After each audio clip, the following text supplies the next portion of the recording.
Hi, everyone, and welcome back to This Ability Podcast. I'm your host, Mary Baudouin, and today's episode is one that will really strike a chord, literally. I'm joined by Vanessa Lomas, a board-certified music therapist, business owner, and president of the Autism Society of Acadiana.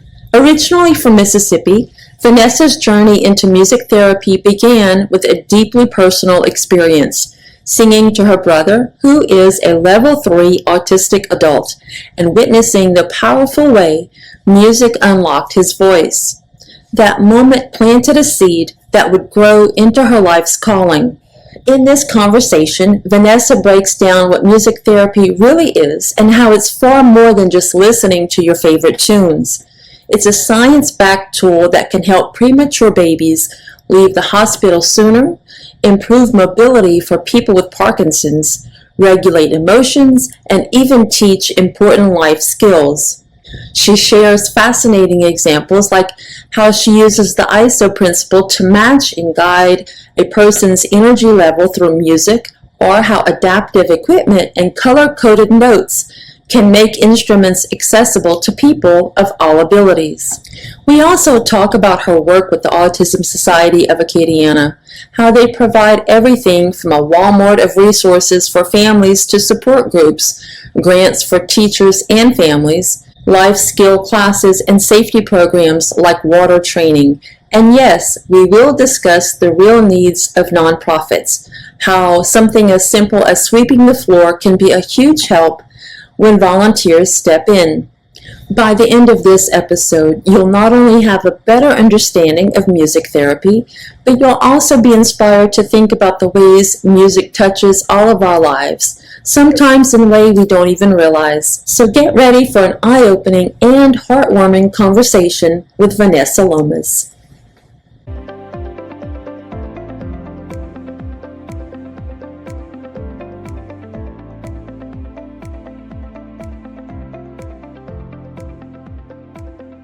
Thank you for joining us today for this episode of This Ability Podcast. I'm your host, Mary Baudouin, and joining us today is Vanessa Lomas, founder and owner of TheraCare Music Therapy of Lafayette, and also the current president of the board of directors for the Autism Society of Acadiana. Vanessa, thank you so much for joining us today. Yeah, thanks for having me. So tell us a little bit about yourself, where you're from, your education, background, things like that. Yeah, so I am originally from Mississippi. That's where I moved from.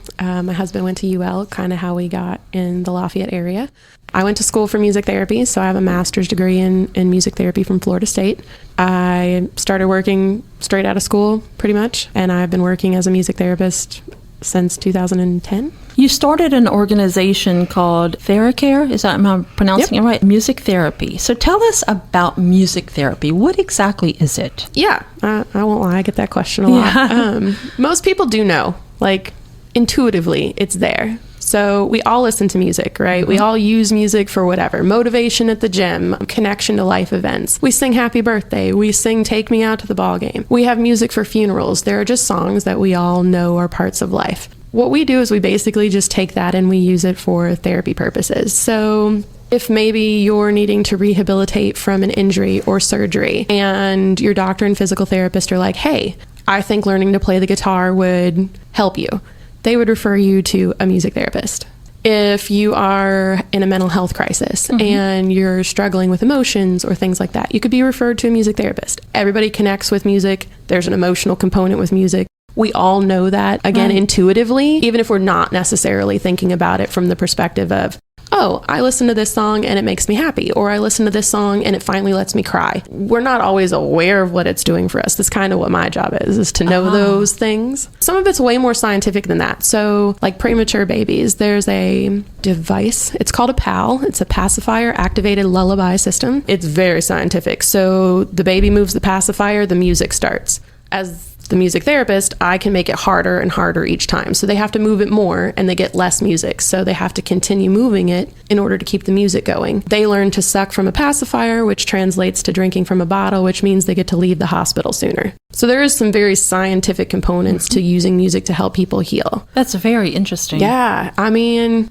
I'm in this for like a living and I'm still kind of blown away sometimes by like how it works. Right, because technology is constantly changing and improving, so I'm sure that you're always learning new things. Oh, yeah. There are some music therapists who deal with sleep, and they'll bring you into the sleep clinic. They watch your brain waves, and then they create you your own like CD based off of your brain waves to help keep you in certain states of sleep. And it's just for you. It's your own personal sleep mix. And I'm just like, I'm blown away by this is so cool. Yeah. You know, that is really cool. Yeah, I mean, again, these are things we all know, right? People go to sleep listening to music. That's just the research and the scientific component isn't what's always on people's brains to begin with. Oh, it just makes me feel better. Oh, it makes me fall asleep faster. But what's actually going on inside their brain? That's kind of what they teach us when we go to school and things like that. So we're able to kind of help direct things in a more appropriate way, I guess, to use music more effectively. Okay. So out of college, you have this specialty. So tell me, how did you go from really embracing this type of therapy to starting your own organization? Oh, what an adventure. I won't lie. My first real moment of, oh my gosh, there's something to this, was actually with my brother. My brother is a level 3 autistic adult male. When we were little, I used to sing to him, like when we were just waiting around or whatever, waiting rooms, cars, whatever, just nursery rhymes and things like that. And one of the first times I ever heard him talk was during the nursery rhymes. I was singing one, and I think I paused to like cough or sneeze or something. And I guess he didn't like me not finishing it, so he finished it. And it just blew my parents and I away. And we didn't even know he knew those words, much less that they connected with this song. So then my mom starts going through every nursery rhyme and song she knows. And she'll stop at certain parts to see what he does, and he just fills in the gap. They called all the aunts and uncles and grandparents. Sure. Here, listen to him. They were so excited. I didn't think much of that because, again, nobody knew what music therapy was. People still don't know what music therapy is. I didn't.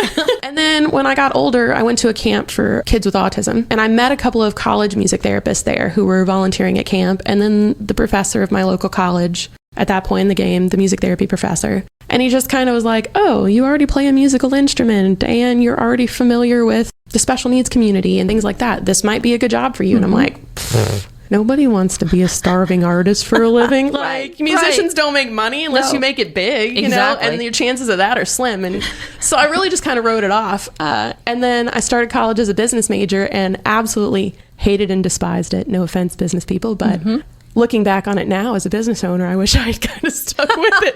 But you can always go back. Yeah, Vanessa. I'm telling you, I'm learning a whole lot of new and exciting things as a business owner that I'm sure college would have prepared me for. But I swapped right away to music therapy, and I really never looked back. Went to work right away, and I was working in Baton Rouge but living here. I'm not gonna lie, that commute is like evil. Yeah, the commute is horrid. Right. The job itself was fine. But when my husband got done with school, he was like, do you want to keep working there? And I was like, no, but I don't know what else to do. Right. Never thought about opening my own business at all. And I was like, I guess I could try. Yeah. So I got hooked up with Melissa Stevenson from the Music Garden, rented a space from her for a little while.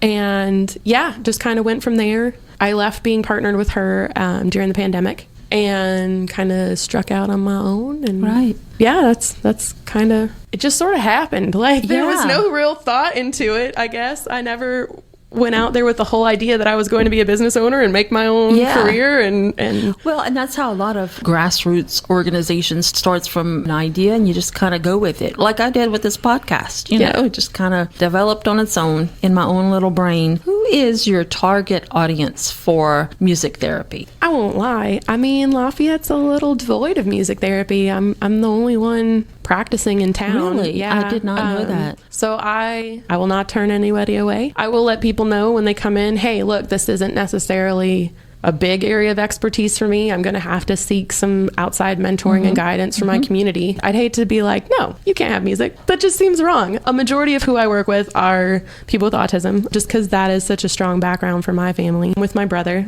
But I have kids who come for just music lessons who have social anxiety or anger management issues. I do have a lot of professional experience in mental health. That's pretty much what I worked in until I opened my private practice. So yeah, I mean, we won't say no to anybody. We just honesty up front. If I don't know what I'm dealing with, I'll have to seek outside help to make it as effective as I can. If someone has, I guess, like attention deficit disorder where they're not really focused, Do you find that music kind of helps to keep them focused? Or it depends on the music type? Can be very encouraging to not pay attention. What type of music is the most popular with your therapy sessions? I mean, are we talking classical music? Are we talking pop, rock? So it does change based on the person, right? Mm-hmm. Our research in the music therapy field has shown that patient-preferred music is always going to be the most beneficial and the most effective to working with them. Right now, for most of my clientele, that's probably Baby Shark. Oh. Yeah. You poor thing. Boy, don't I feel that.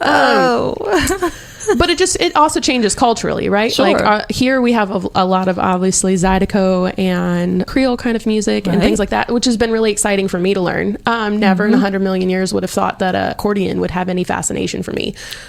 Yeah. It's a fascinating object to look at. And then you're like, okay, wow, it's got all these options. Yeah. And I think they're fun and very interesting, but I'm not going to lie. Even with my music background, I'm like, this is the most confusing, put together. Who designed this? Right. And who thought, what a great, like, we have all these instruments and you just created this. Yeah. And I'm presuming, country music, Taylor Swift. Country music's a big one. Obviously, especially with the young people and the teenage crowd, anybody who's kind of just popular. Taylor Swift, rap and hip hop. Like, I won't say I don't use it. I do. But, we're picky. We make smart choices. Sure. Smart choices good. When it comes to those things. Good to Clean choices. Understand. Yeah. So, music that's the joy, is this for everybody. Everybody can connect with some kind of music. So I get to learn a lot of different kinds of music. Even if it's not my cup of tea, I can generally find something that I like from a style of music. Mm-hmm. Sometimes they really work on me. Anime music and some of the like Japanese stuff that's becoming really popular with our teenagers and young people. It's pushing the boundaries of my skills, but that's okay. Yeah. K-pop. Yeah, K-pop. Yeah. Oh man, so many of the teenagers into that life right now, and I'm like, okay. Yeah. Figure it out. Yeah, exactly. Learn as you go, right? So what would you say is the importance of music therapy? How can it help someone? How can it help all of us? I mean, part of the drive for getting into this is, while I truly respect doctors, I think what they provide and offer the community is amazing, right? We need them so much.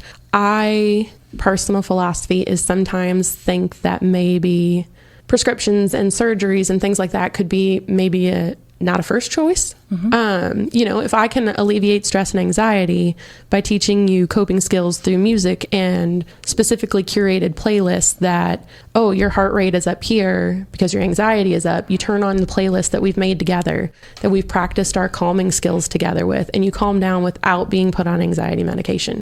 Or, hey, I'm struggling with staying focused, ADHD, routines. And again, we help basically program that with music, and then you don't need to get on medication until we've hit a point where music can't be effective anymore. I mean, I think that's just kind of what everybody wants. Like, nobody really seems to want to pick taking a pill first. And like, we've seen people, I've worked with people with Parkinson's who can't walk because their tremors are so bad, but the moment they put on their playlist that they've practiced walking to with the physical therapist and the music therapist, they can walk as long as the music's playing. The moment the music stops, they have to stop to shake. Like, it's just what your brain can do is amazing. So it's like the rhythm and the beats of the music. They get so used to that. We call it entrainment. Obviously, that's a word that circulates in the therapy community anyway, not just music therapy. But they get so used to, and it takes practice. It's not like we just hand them the music and like, go for it and conquer and you're going to make it. Like, we actually work on walking to the beat of a drum and then adding this. And then, okay, we're going to do it through headphones because obviously we can't just follow you around in life beating on a drum, right? That would get horrible for everybody.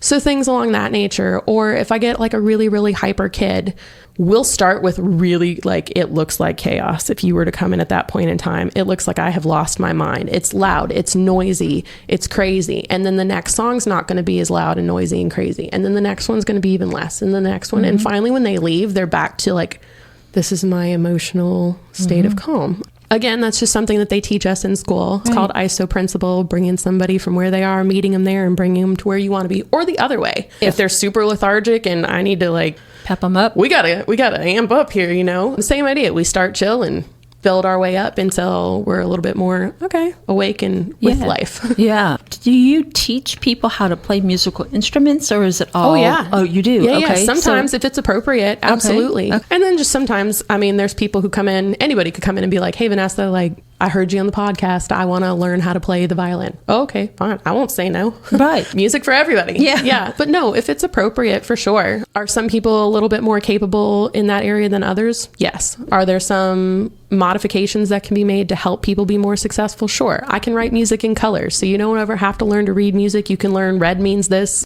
green means that, blue means that. Oh, so it's like color coded. Yeah, that's incredible. I can write it color coded. I could write it with letters if you wanted to learn. Hey, I'm never going to learn to read it on a sheet music, but I know my letters. Got it. There's also like adaptive equipment for most of the instruments nowadays. So the color coded stuff, if I write it in color on the music, it's also color coded on your instrument. So I can add vinyl decals to the violin, the guitar, the piano. Some instruments are already colored. It's kind of weird, but you can get a keyboard that's already colored the same as the music that I'm going to give you. There's pieces you can put on the guitar to help with finger things. If you can't do all the finger movements that I can do, you can just press the button and it does it for you, but you can still play the guitar. Until you're ready to move on from that. But yeah, there's adaptive equipment for almost every instrument known to man. Let me ask you a question, and this is not a trick question, but feel a little nervous now. Recently, I've been learning American Sign Language, so I'm just curious, have you worked with anyone who was deaf or hard of hearing? And how would you incorporate music therapy into their life since they have difficulty hearing or cannot hear at all? I personally have not had any experience working with someone who is completely deaf. I have had experience working with some folks who are hard of hearing. A lot of what we're working on is not necessarily strengthening that, but helping them kind of learn, particularly early on, like if it was caused by an injury, kind of helping to learn how to use what hearing they do have. So a lot of auditory discrimination stuff and things like that, like, can you shake these two things and tell me if they sound the same? Just like I said, strengthening the skill that they do have left. Mm-hmm. But again, that's few and far between for me. I have had experience teaching some folks who are blind. That's been fun. Tell me about that experience. We usually go with piano or guitar because it's such you can feel where you need to be. Thus far, it's been great. I have kept up with a few of my clients who were blind and they continued even long after they left the hospital with me. How awesome is that? Just because they were so excited to be able to I can make music. Yeah, you can. I mean, anybody can. Anybody can hit a drum. So anybody can make music of some kind. But actually, like, truly, like, he could feel where the frets are on the guitar. So he knew where he needed to be. Technically, like I tell all of them, we're not supposed to look at our instruments when we play. So it's all supposed to be by feeling once you hit a certain point in music anyway. So it works really well if you can't see. Like, we're not supposed to look anyway. So you're good to go. It's just a tool to help you. Yeah. It's just for a beginning, you know? Absolutely. So it takes a little while longer to learn the instrument that way. But once you have it, you have it. I mean... And I'm sure that they're also not distracted by too many other things going on in the room too. They're really focused on that one instrument and how it sounds. There is so much time that I spend with my visual students, like blocking their vision from being able to look at their instrument because they get so hooked on needing to see it. And I'm like, nope, you can't do that.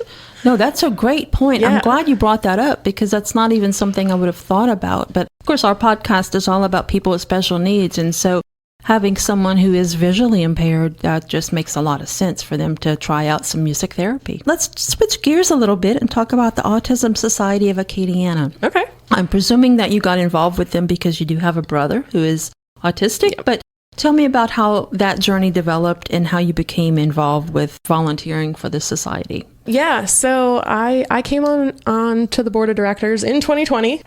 It was a very unique time to get on anything, right? None of the programming that they had been doing in the past was really up and running.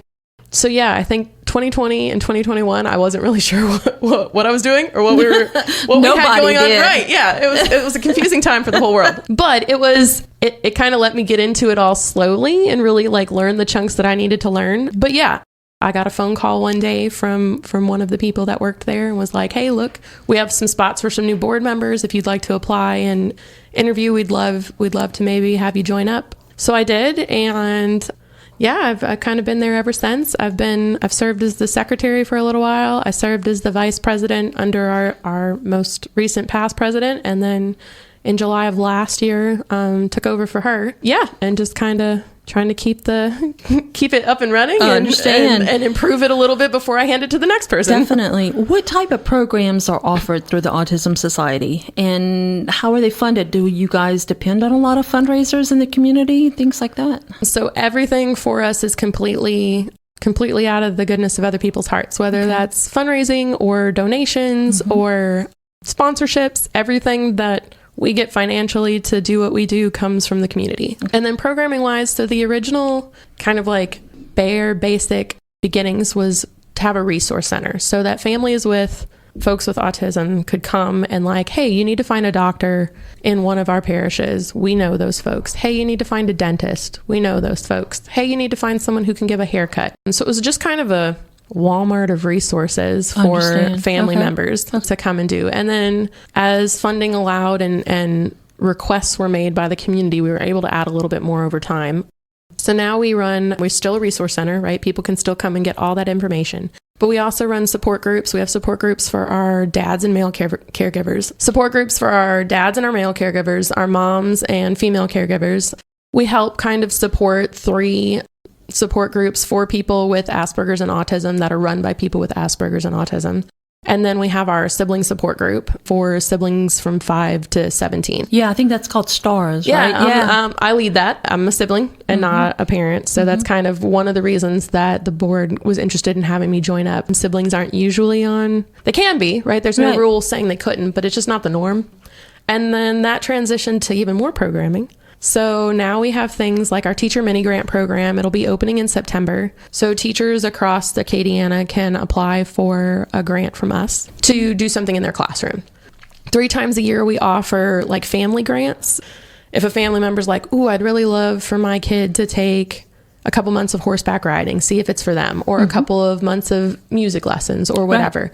They can apply for that from us 3 different times of the year. Now, do they have to be registered within a special education class, or is this for like the general population? The family grants are for the just general population. Okay. There are some things in the application, obviously, like, hey, we need you to have you need to have a diagnosis of autism, obviously, things like that. It's designed to go towards our community and things that maybe insurance wouldn't necessarily pay for, or things along that lines. Okay. We do offer life skills classes in the spring and in the fall in partnership with Club at UL. So they come to the office and they do 3 separate little classes each month. And then we have our water safety training and our cooking series every summer. So they get together at Vermilionville and actually go through like a cooking process with a chef from Greedy's To Go, Crystal Moses. And then the water safety training with Miss Jennifer Sims in compliance with some stuff that we need to do. Like Nationals is really big on water safety. Like all the affiliates should have a water safety program. Definitely. Because it's a thing. It's a big thing. Yep. And then we just have kind of like holiday events. Like we'll have our trunk or treat like we do every year. We have our Christmas party like we do every year. We have our family picnic in the spring. Just kind of things like that. Yeah. Sounds like you guys are really busy. Yes. Well, if someone is listening and they want to help, and how can they go about volunteering for the Autism Society of Acadiana? Yeah. So we're always on the hunt for volunteers, whether that's volunteers for specific events. Hey, I want to come and take pictures at trunk or treat, or hey, I want to come serve food at Christmas. We're always open to those volunteers. If there were people who were wanting to do like a little bit more dedicated, hey, I want to give 2 hours every Monday or whatever, we totally have the opportunity for that too. We constantly have ongoing projects for like, hey, make sure we call these businesses. Are they still open? Are they still servicing the autism community? So we can keep our website up to date, those kinds of things. And what exactly, do you remember what the website is exactly so we can tell everybody? Okay. It is acadianaautism.org. Okay. And then from there, they can find all of the social media and address and all that kind of stuff. Perfect. So yeah, like we could always use dedicated all the time volunteers and just event volunteers. Mm-hmm. I mean, I'm pretty sure if anybody ever said that they couldn't use volunteers, they ain't telling the truth. Right. I would agree. I don't know a nonprofit that would be like, no, we have most all the help we need. Nonprofits need help, behind the scenes too, even just like in the office to help with paperwork, especially when it comes time to like an event. Yeah. When you've got things to take pictures of for social media, Because as much as we love social media, it can be a lot of work. Oh, yeah. Doing the videos, doing the pictures, writing the captions, doing a newsletter. It's a lot of work to put all that together. So. And I know some of our volunteers have talked about how like some of the jobs are a little like unglamorous, and that's very true, but they don't understand how much we still need them. Yeah, absolutely. like having somebody who can just come in and like sweep. I mean, some days, some weeks, that's hard. That's hard to get to when we're like super busy with an event or anything like that. It's not always easy to teach people the paperwork side that we need or the social media side that we need, but everybody can sweep the floor. Sweep, vacuum, empty the trash, dust. Yeah. You know, like you said, the non-glamorous jobs, but they need to be done. Walk in and give us a hug or something, you know, some days. Yeah. There's help to be had in many ways. Now, regarding your business, your website, what is your website? If someone's interested in, learning more about music therapy, where can they go? I'm in the process of learning how to make a website. Okay. So they can hold off on that one. But if they just want information about music therapy in general, the American Music Therapy Association is a good place to start. Okay. They just give all the bare basics and things like that. Wanting to find me in particular, they can find me on Facebook. Yeah, you have a very active Facebook page too, which is great. It's always good to see the post and things that are going on, because there's nothing worse than looking at a Facebook page that hasn't been updated in like 6 months and you're wondering like, okay, are they still operational? But keeping it updated with fresh information makes you think, okay, they're really busy. Yeah. That's a good thing. Yeah. Something to get involved with. Definitely. And hopefully soon as I feel really confident in my tech skills. Yeah. I said it's a whole different career having your own business. I'm like solid music therapy business owner. I'm working on it. Yeah. It sounds like you're doing great work. So thank you for all that you do in the community. Is there anything that we haven't covered that you would like to mention before we close out this show? I don't think so. Okay. Well, thank you so much, Vanessa, for being here today. Really appreciate your insight on music therapy. I've learned a lot. Good. And I'm sure our audience did as well. All right, everyone. Thank you for listening to this Ability Podcast. If you're enjoying listening to our podcast, be sure to like our Facebook page and subscribe to our YouTube channel. Goodbye, everyone, and thank you for listening. Wow, what an incredible conversation with Vanessa Lomas. I think we can all agree that she's changing lives note by note. From her early days singing nursery rhymes with her brother, to helping clients manage anxiety without medication, to empowering people with autism, ADHD, and other disabilities, Vanessa's work is a beautiful reminder of how deeply music connects us. She's proof that therapy does not always have to come in the form of a pill or a procedure. Sometimes it comes in the form of a song. If you'd like to learn more about music therapy in general, Vanessa recommends visiting the American Music Therapy Association website. And if you want to keep up with her work, you can find her on Facebook at TheraCare Music Therapy. And remember, the Autism Society of Acadiana is always looking for volunteers. Whether you want to help with an event, assist in the office, or simply offer your time and skills, you can visit acadianaautism.org to learn more. Now, before we go, I'm excited to share a little bit about next week's guest, Sonita Livas-Bougere. Sonita is an educator, advocate, and devoted mother from Thibodaux, Louisiana.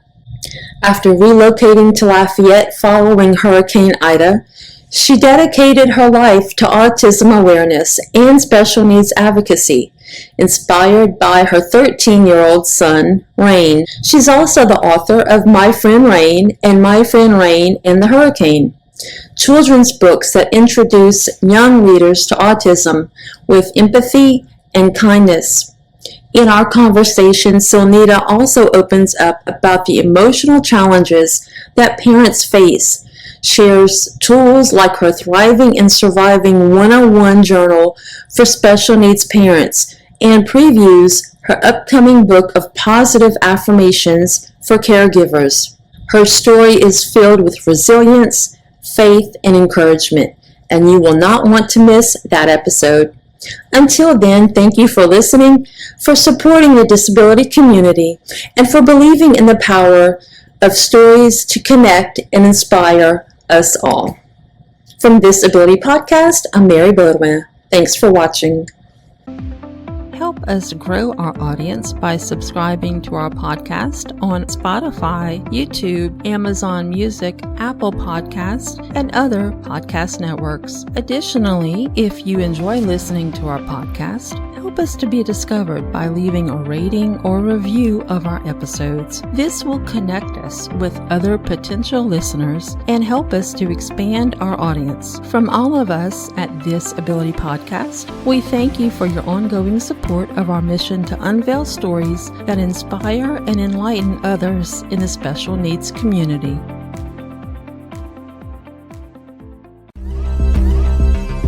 You can also find our video podcast for each and every episode on our YouTube channel. The video podcast feature a wide array of pictures submitted by each guest for their episode. Check it out today.